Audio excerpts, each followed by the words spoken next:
Tylpakka! Tylpakka! Tylpakka!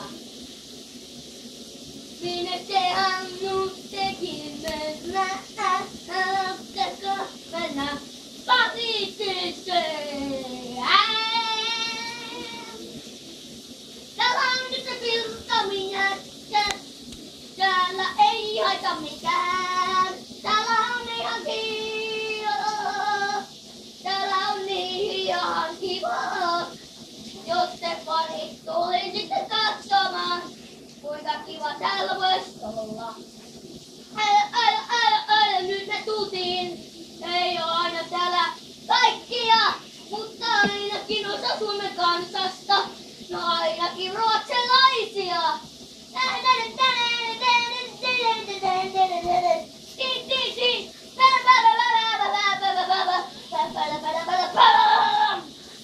Oikein rampikko poika, joka asteli sillalla.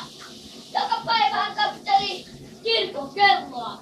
Ja hän sanoi, milloin Jeesus kuolikaan.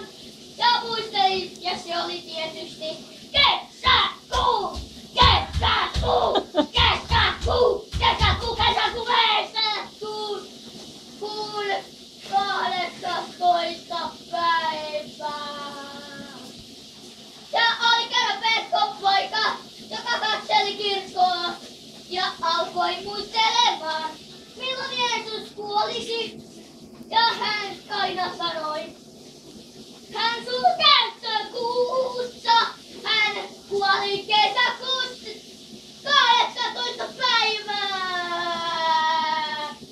Oli kerran pikkupoika, joka käveli sillalla ja katseli kirkon kelloa ja katsoi, paljonko kelloa. No sitten kello oli aina 8, puoli 8 ja saippua oli kellosta.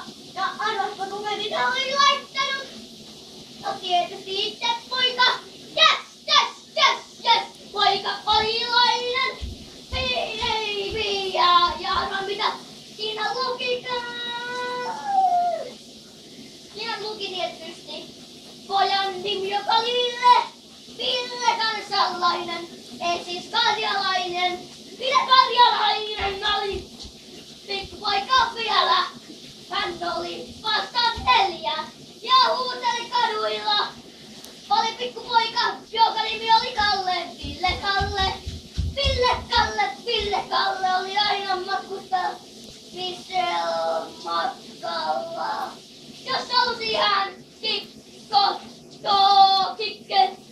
ei siis kirkon kelloa käydä, niin oli aina mahdollisuuksia.